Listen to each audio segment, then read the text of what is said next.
Hello guys, welcome back to my YouTube channel. അപ്പോൾ കുറേ കാലങ്ങൾക്ക് ശേഷം നമ്മളിന്നൊരു വീഡിയോ ആയിട്ട് വന്നിരിക്കുകയാണ് കേട്ടോ. അപ്പോൾ ഇന്ന് നമ്മൾ പോകുന്നത് നമ്മുടെ തൊട്ടടുത്തുള്ള അമ്പലത്തിൽ ഇന്ന് ഉത്സവമുണ്ട്. ഉത്സവത്തിൻ്റെ 10 ദിവസത്തെ ഉത്സവത്തിലെ ഒരു ദിവസമാണ് നമ്മൾ പോകുന്നത്. അപ്പോൾ അവിടെ നോക്കിയാൽ എൻട്രിയിൽ തന്നെ കുറേയധികം പലഹാരങ്ങളും കാര്യങ്ങളൊക്കെ വിൽക്കുന്നുണ്ട്. അപ്പോൾ ഇത് നമ്മൾ എല്ലാ പൂരത്തിനും സ്ഥിരം കഴിച്ചിരുന്ന ഐറ്റംസ് ആയതുകൊണ്ട് തന്നെ അതിനോട് വലിയ താല്പര്യം ഉണ്ടായിരുന്നില്ല. നമ്മൾ നേരെ വെച്ച് പിടിച്ചിട്ടുണ്ടായിരുന്ന അമ്പലത്തിലേക്ക് തന്നെയായിരുന്നു. അമ്പലത്തിൽ നിന്ന് തൊഴുത് കഴിഞ്ഞിട്ട് സ്റ്റേജിൻ്റെ ഫ്രണ്ടിലേക്ക് ചെന്നു കേട്ടോ. അവിടെ നല്ല തിരക്കുണ്ടായിരുന്നു, നമുക്ക് കാണാൻ സാധിക്കുന്നുണ്ട്. ഇപ്പോൾ ഫ്രണ്ടിലായിട്ടുണ്ടെങ്കിലും കുറേ മുത്തശ്ശിമാരും ആൻറ്റിമാരൊക്കെ ഇരിക്കുന്നുണ്ട്. കുറേ അധികം ആളുകളുണ്ടായിരുന്നു കേട്ടോ കാണാനായിട്ട്. അപ്പോൾ നല്ല ചൂടും ഉണ്ട്, ഭയങ്കര ഉഷ്ണമൊക്കെ ആയിട്ടായിരുന്നു. അപ്പോൾ അതിൻ്റെ ഇടയ്ക്ക് വെടിക്കെട്ട് നടക്കുന്നുണ്ട്. വെടിക്കെട്ട് ഒരു 5-10 മിനിറ്റോളം ഉണ്ടായിരുന്നു. നല്ല വിഷ്വൽ ട്രീറ്റ് ആയിരുന്നു കേട്ടോ. നല്ല രസമുണ്ടായിരുന്നു. കുറേ കാലങ്ങൾക്ക് ശേഷമാണ് ഒരു ഉത്സവം കൂടുന്നത്. അപ്പോൾ അതിൻ്റെ ഒരു സന്തോഷം ഉണ്ടായിരുന്നു. പിന്നെ മൊറോവർ അക്ഷയ് ബേബിയുടെ ആദ്യത്തെ ഉത്സവമാണ്. അപ്പോൾ അത് നമ്മുടെ നാട്ടിലെ, അതും എൻ്റെയും എൻ്റെ ഹസ്ബൻഡിൻ്റെയും ഞങ്ങളുടെ കല്യാണം കഴിഞ്ഞ അമ്പലമാണ് കേട്ടോ അത്. അപ്പോൾ ഈ അമ്പലത്തിന് അങ്ങനെ ഒരു വലിയൊരു പ്രത്യേകത കൂടെ ഉണ്ട്. അപ്പോൾ നമ്മൾ ലൈഫിലെ ഏറ്റവും happiest and most memorable day ആയിട്ടുള്ള ഒരു ദിവസത്തിന് അവിടെ തന്നെ മോളുടെ ആദ്യത്തെ ഉത്സവ കാഴ്ചയ്ക്ക് വേദി ഒരുങ്ങുക എന്ന് പറയുന്നതിലും വളരെയധികം സന്തോഷമുണ്ട്. അപ്പോൾ ഒരു 5-10 മിനിറ്റ് ഞാൻ പറഞ്ഞല്ലോ, 5-10 മിനിറ്റ് മാക്സിമം ഉണ്ടായിരുന്നു വെടിക്കെട്ട്. അപ്പം നല്ല ബുദ്ധിമുട്ടാവണ്ട എന്ന് കരുതിയിട്ട് മോളുടെ ചെവിയൊക്കെ കൊത്തി പിടിക്കാനായിട്ട് ഞാൻ പറഞ്ഞിട്ടുണ്ടായിരുന്നു കേട്ടോ. നല്ല ചൂടും കാര്യങ്ങളൊക്കെ ഉള്ളതുകൊണ്ടാണ് അക്ഷയ് നന്നായി വേർത്ത് കുളിച്ച് നിൽക്കുന്നുണ്ട്.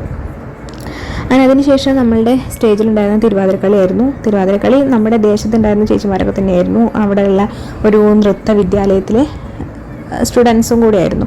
അപ്പോൾ ചേച്ചിമാർ നല്ല രീതിയിൽ കളിക്കുന്നതായിട്ട് എനിക്ക് ഫീൽ ചെയ്തു പേഴ്സണലി. കാരണം ഉള്ള ഐറ്റംസ്, അതുവരെ ഉണ്ടായിരുന്ന ഐറ്റംസ് കണ്ടതിൽ വെച്ച് എനിക്ക് ഒരു പേഴ്സണലി ഒരു അട്രാക്റ്റീവ്, അതേപോലെ തന്നെ നല്ല രീതിയിലൊക്കെ ഒന്ന് പ്രസൻറ്റ് ചെയ്തെന്ന് തോന്നിയിരുന്നത് ഇവരുടെ ഐറ്റം ആയിരുന്നു. അപ്പോൾ ഇവർ തിരുവാതിരക്കളി കൂടാതെ വേറെയും പല ഐറ്റംസൊക്കെ ഉണ്ടായിരുന്നു കേട്ടോ അവരുടെ. പക്ഷെ എന്തൊക്കെ പേരെന്നുള്ളത് അവർ പ്രത്യേകം എടുത്ത് പറയുന്നുണ്ടായിരുന്നു, ഞാനത് മറന്നുപോയി. അപ്പോൾ അതിൽ അവർ ചേച്ചിമാരായിട്ടുണ്ടെങ്കിലും തെറ്റ് പറ്റിയിട്ടുണ്ടെങ്കിൽ പോലും അവർക്കത് നമ്മുടെ ഓഡിയൻസ് അറിയാത്ത രീതിയിൽ മേക്കപ്പ് ചെയ്തെടുക്കാനായിട്ട് പറ്റിയിട്ടുണ്ടായിരുന്നു. അപ്പോൾ എനിക്ക് ആക്ച്വലി ഇത് കാണുമ്പോൾ എൻ്റെ സീസോൺ കോളേജ് കാലഘട്ടം, അതേപോലെ തന്നെ സബ് ഡിസ്ട്രിക്ട് ലെവൽ സ്കൂൾ കാലഘട്ടമൊക്കെ നന്നായിട്ട് ഓർമ്മയിലേക്ക് ഇങ്ങനെ വന്നു കേട്ടോ. തിരുവാതിരക്കളിയിലും മാർഗംകളിയിലും എല്ലാറ്റിലും ഡാൻസ് ഐറ്റംസിലൊക്കെ ഉണ്ടായിരുന്നു. അതേപോലെ പാട്ടിലും ഒക്കെ ഉണ്ടായിരുന്ന ഒരാളായിരുന്നു ഞാൻ. അത് കഴിഞ്ഞിട്ട് ഇപ്പോൾ ഈ ഐറ്റംസൊക്കെ ഇങ്ങനെ നേരിട്ടിട്ട് കുറേ കാലങ്ങൾക്ക് ശേഷം കണ്ടപ്പോൾ ഭയങ്കര സന്തോഷം ഫീൽ ചെയ്തു. നിങ്ങൾക്ക് അവിടെ കാണാൻ സാധിക്കും സ്റ്റേജിൻ്റെ സൈഡിൽ കുറേ കുഞ്ഞു കുട്ടികളുടെ ഒക്കെ ഉണ്ടായിരുന്നു. അപ്പോൾ ലാസ്റ്റ് ഉണ്ടായിരുന്നു കേട്ടോ ഇവരുടെ ഐറ്റം കണ്ടിട്ടുണ്ടെങ്കിൽ എനിക്ക് കുറച്ചും ഇഷ്ടപ്പെട്ട വേറൊരു ഐറ്റം ഉണ്ടായിരുന്നു. ലാസ്റ്റ് നല്ല ആക്റ്റീവായിട്ട് കുറച്ച് കുട്ടികളും വലിയ ആൾക്കാരോട് കളിച്ചിരുന്ന ഒരു ഐറ്റം ഉണ്ടായിരുന്നു. ഭയങ്കരമായിട്ട് ഇഷ്ടപ്പെട്ടു. പിന്നെ അതിനുശേഷം നമ്മളൊന്ന് പുറത്തൊക്കെ ഒന്ന് കണ്ടു, അമ്പലം ഒന്ന് തൊഴുതു വന്നു. അതിനുശേഷം നമ്മൾ ഈ കച്ചവടക്കാരൊക്കെ ഉണ്ടാവില്ലേ, അതേപോലെ യന്ത്രയൂഞ്ഞാൽ അങ്ങനെയുള്ള ഐറ്റംസൊക്കെ ഉണ്ടാകുന്ന ആ ഒരു ഏരിയയിലേക്ക് ചെന്നപ്പോൾ ഇങ്ങനെ ഒരു ലൈറ്റ്, കളർഫുൾ ലൈറ്റ്സിൻ്റെ ഒക്കെ ഒരു ഇതുണ്ടായിരുന്നു, ഒരു വ്യൂ ഉണ്ടായിരുന്നു. അവിടുന്ന് കുറച്ചധികം ഫോട്ടോസും വീഡിയോസൊക്കെ എടുത്തു.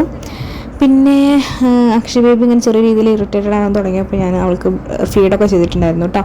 പിന്നെ നമ്മൾ 2 ഫ്ലേവർ ഐസ്ക്രീം വാങ്ങിച്ചു. അതിനുശേഷം ഒരു അവസാനവട്ട ഓട്ടപ്രദക്ഷിണം എന്നുള്ള നിലയ്ക്ക് നമ്മൾ ഒന്നുകൂടി പ്രോഗ്രാംസ് കാണാൻ വേണ്ടി സ്റ്റേജിൻ്റെ അടുത്തേക്ക് പോയിട്ടോ.